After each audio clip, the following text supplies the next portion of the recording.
Hi friends, in this part we are going to begin with classical mechanics. The various topics which we are going to look into this classical mechanics topic is the Newtonian mechanics, the Lagrangian formulation, the Hamiltonian formulation, Poisson's brackets, generating functions, canonical transformation, special theory of relativity, central force motion, etc.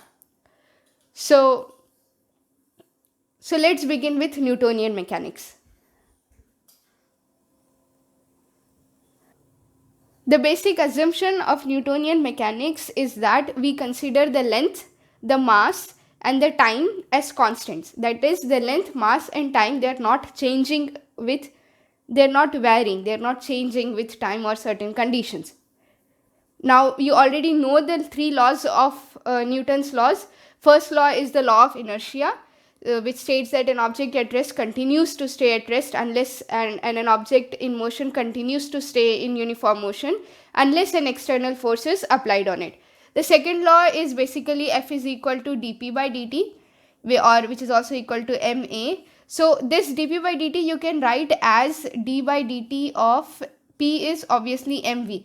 Now if in the question the mass is also changing, then this equation will become m dv by dt plus dm by dt into v, and if the mass is constant, so it will be just m dv by dt. Now this example is a rocket motion. So when you do a problem of rocket motion, you see that the fuel is lost as the rocket moves upwards. So therefore the mass of that fuel tank, that is changing. In that case we'll use m dv by dt plus dm by dt into v, where both mass and velocity are functions of time. What is the third law? The third law states that every action has equal and opposite reaction. And now what are the Newton's equations of motions? Newton's three equations of motions are: v is equal to u plus at, s is equal to ut plus half at squared, and v squared minus u squared is equal to 2as. U is the initial velocity, v is the final velocity, a is the acceleration, t is the time, and s is certain distance. But this Newton's law is something which you cannot apply in relativistic cases.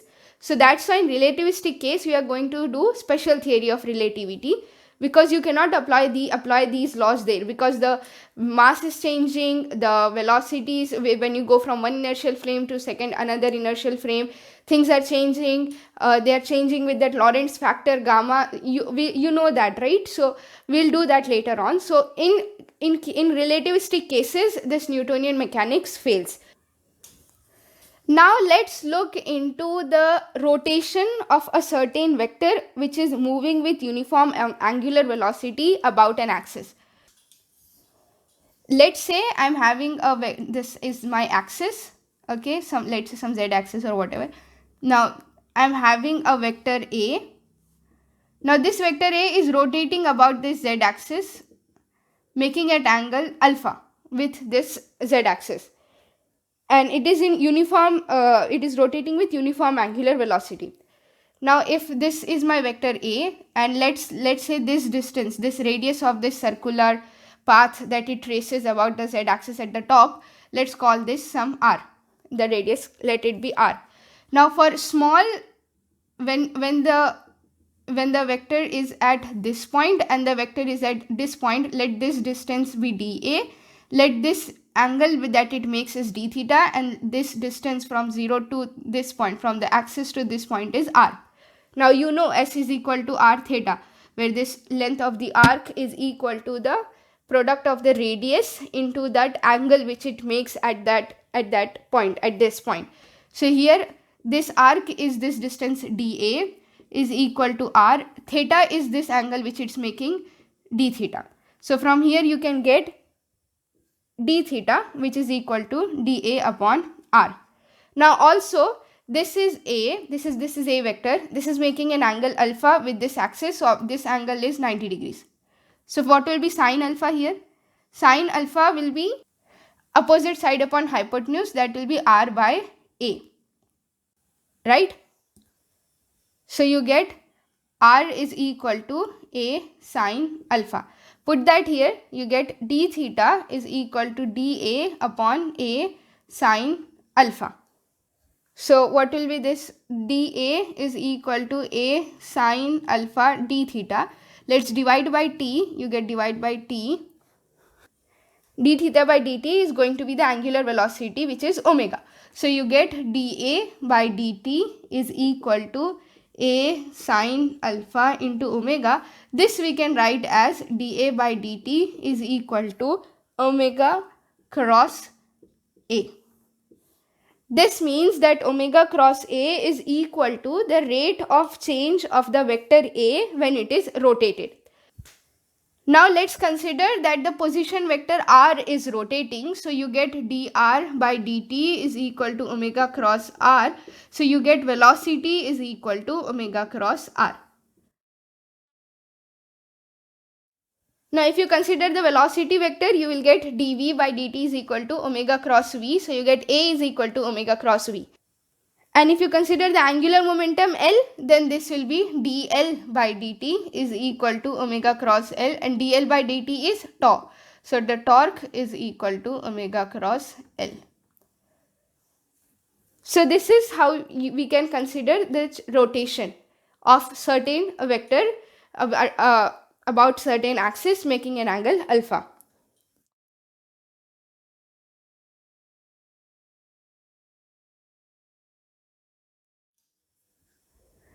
Next, we are going to look into some types of forces. We have forces like the spring force. One, we have the spring force, which is minus kx, right? So F is equal to minus kx. So that means when elongation will take, that means force is always directed opposite to this x, whether that x is elongation or compression. So if you are doing elongation, the force will be in such a way that it will try to compress the spring, and if you are doing compression of the spring, the force will be directed in such a way that it will try to elongate the spring. Then you also have the normal reaction. You have the frictional force.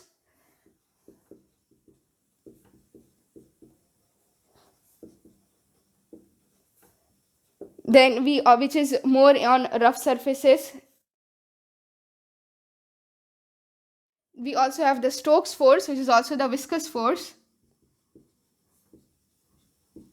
which is 6 pi eta r v for a spherical object which is flowing or falling through a viscous medium, where eta is the coefficient of viscosity and here v is the terminal velocity.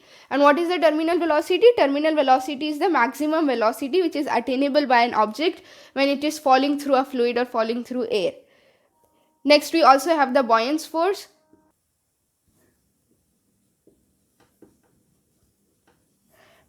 This buoyance force is the upward force which is acting on an object when it is falling through a liquid. So this force is equal to the density of the liquid through which it is falling into the volume of the object. That part of volume of the object, that means that part of the object which is immersed in the liquid, volume of the object which is inside the liquid, only that part which is inside the liquid, and obviously g, which is acceleration due to gravity. Then you also have the gravitational force. The gravitational force is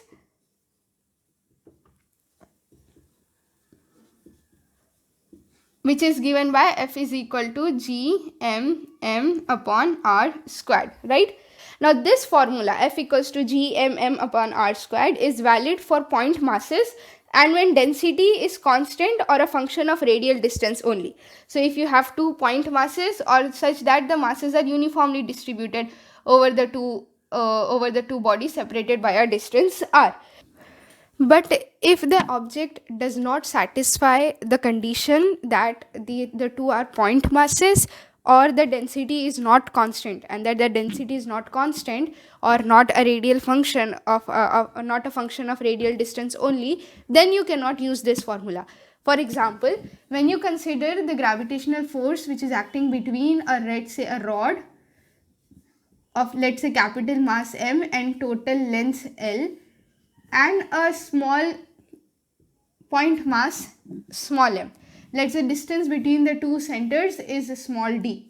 then here the gravitational force F is equal to gmm upon d squared. This is wrong. This is not the gravitational force here.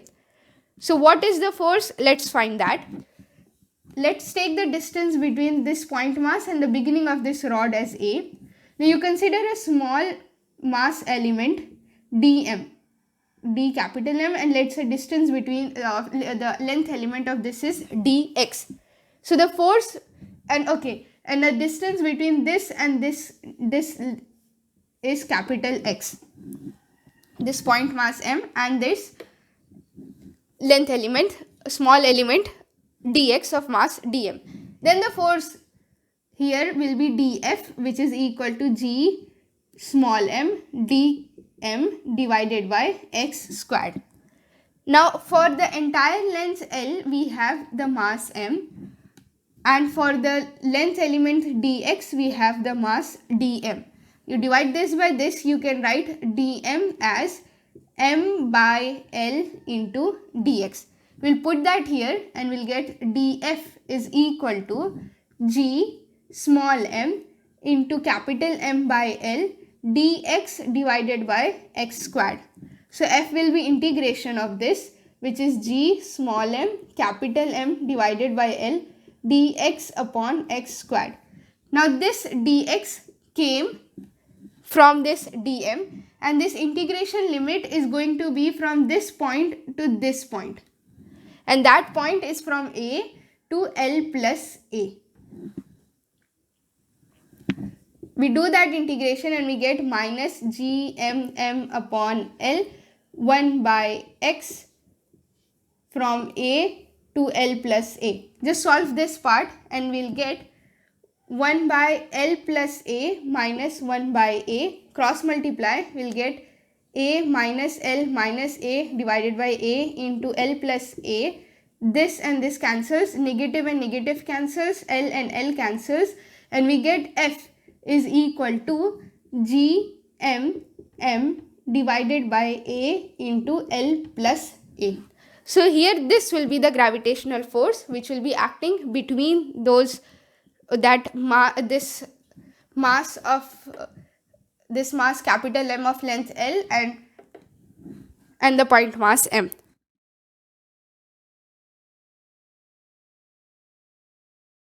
Now the Coulomb force, sixth.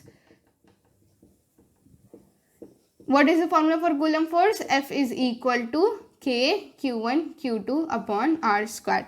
Again, this formula is valid for when the two charges are point charges or when the density is uniform or a function of radial distance only.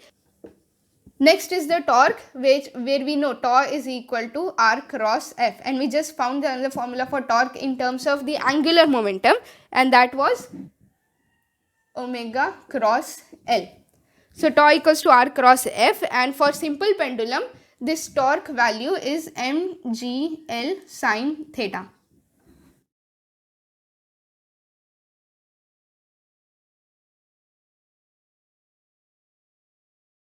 These were some type of forces. Now when do you say that a force is conservative? Because in problems you do get, they do ask you to find whether the following force is conservative or not. So to show whether a force is conservative or not, for a force to be conservative, the closed inline integral f bar dot dl should be equals to 0, or its curl del cross f should be equal to 0. So all you have to do is find the curl and just show that the curl is 0. So if the curl comes out to be 0, then that force is conservative. So when we have come to conservative forces, let's look into the conservation laws, and then we will jump on to the potential energy. So basically we have three conservation laws. First is the conservation of energy or conservation of mechanical energy.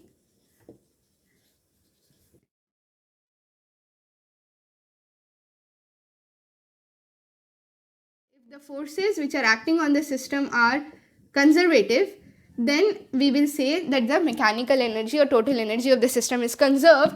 That is, total initial energy, that is kinetic energy plus potential energy, will be equal to the total final energy, that will be again the kinetic energy plus the potential energy final. Second is the conservation of linear momentum. So we say that the linear momentum P is conserved when the net force acting on the system is 0. If the net force acting on the system is 0, then we say that the linear momentum is conserved. Third is the conservation of angular momentum. So when the net torque is 0, then we say that the angular momentum is conserved. When the force is conservative, you can find the potential energy as F is equal to minus del V, where V is the potential energy. So when force is conservative, you can find the potential energy as F is equal to minus del V. So what will be the gravitational potential energy? The gravitational potential energy is going to be G m1 m2 upon R. Let's call this V or U. Okay, let's call this U, because V we used in AMT, right? So let's call this U. So U is equal to minus G m1 m2 upon R, and U is also equal to mgh. But when do you use which formula is when either the initial or the final position is far away from Earth. Let's say when the distance, that height is from the surface of Earth is half of the radius or more than half of the radius, 2 times of the radius, 3 times of the radius, and so on.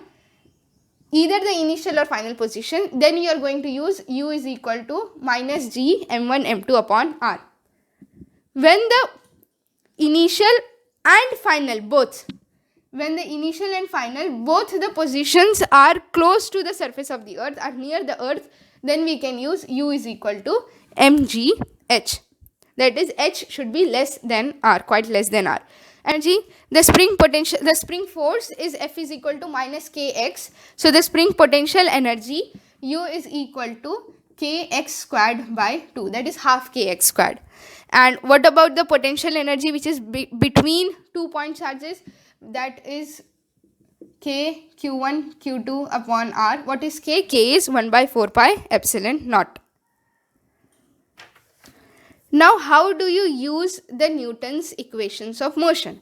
Given a problem, let's say a body is falling or something went up, something had a collision, elastic collision, things like that. So how do you use this is, first you have to assign the coordinate system, and preferably we use the Cartesian coordinate system.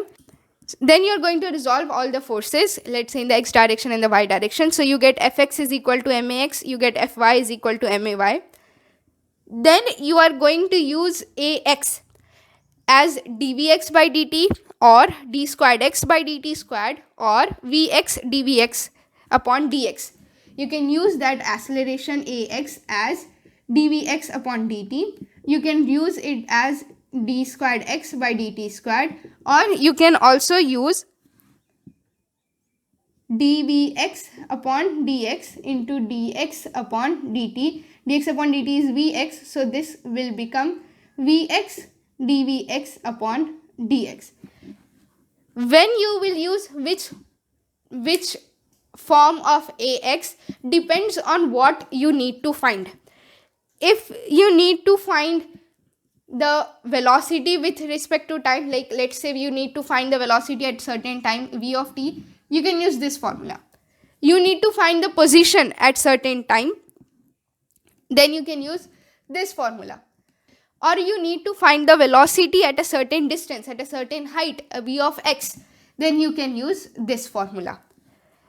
Then you'll get a differential equation, just solve it and you'll get whatever you need to find. So we'll use F equals to ma, which is m dv by dt, to find the velocity at a particular time v of t. We'll use F equals to ma as vx dvx upon dx. If the force is a function of height x or a distance x, or the velocity, or you need to find the velocity at a distance, or you need to find the time at a particular distance.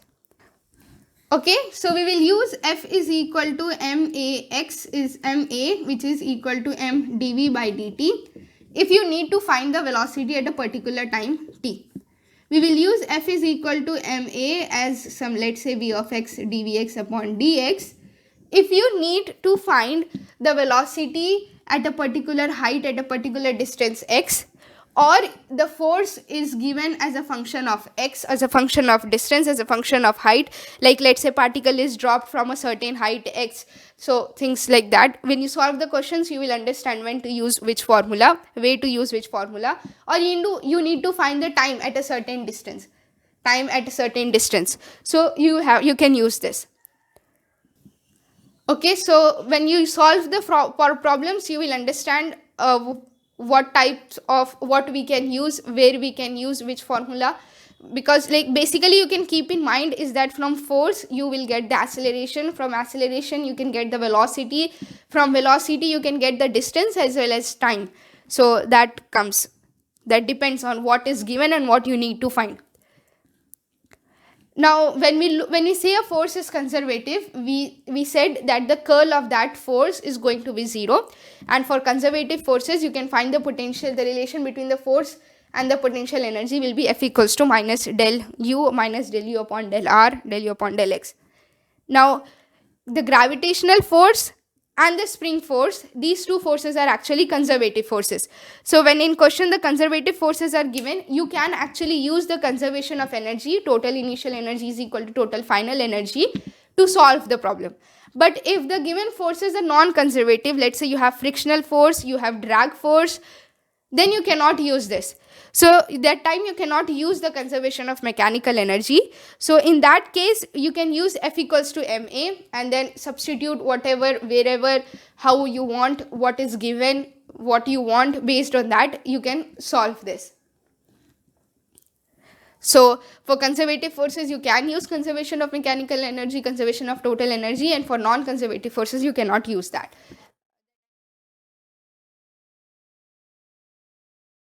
Okay, so now we'll just do maybe 2 problems and then we'll stop.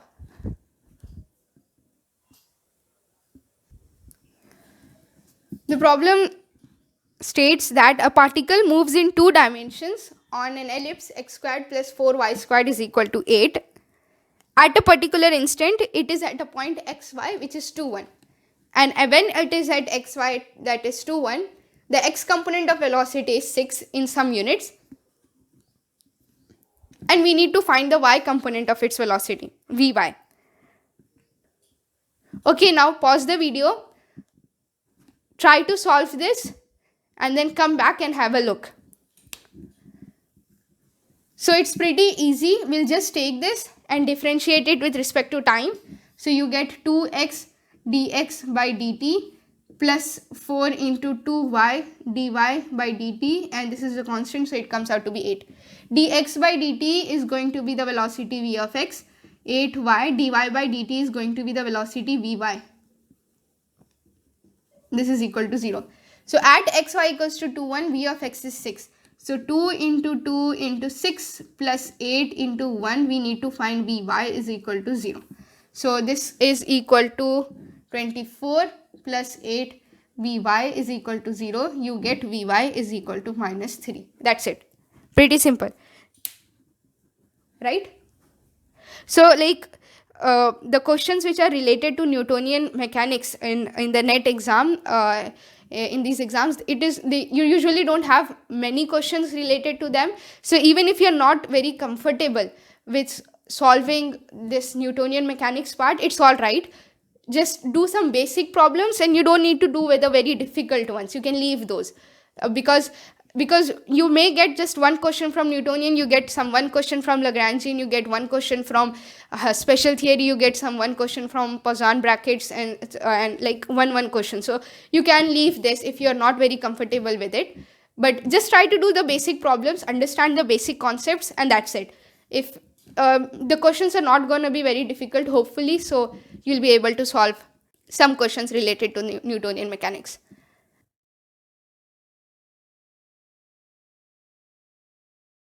The next question says that we have a particle of mass 0.01 kg which falls freely in the Earth's gravitational field with an instantaneous velocity, with initial velocity. At time t equals to 0, the velocity is 10 meter per second.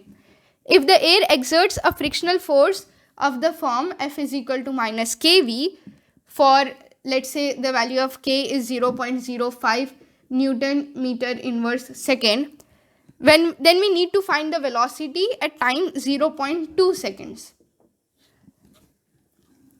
So that means we have a object of mass m, it is falling downwards. So when it's falling downwards, there is obviously mg acting downwards, and there is a frictional force, right? So there is a force minus kV, sorry, a drag force,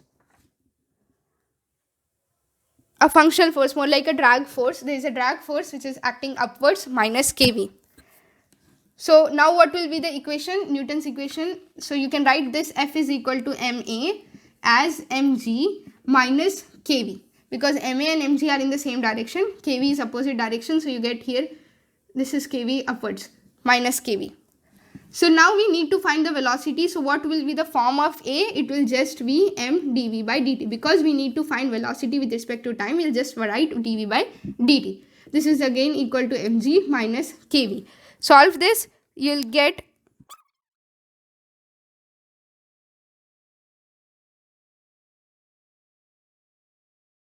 we have seen how to solve the first order differential equations, the second order differential equations in the mathematical physics part. So you can just use the integration factor here. Integrating factor will be e raised to integral p dx p dt. So it will be 5 dt. So that will be e raised to 5 t. So then this will come out to be,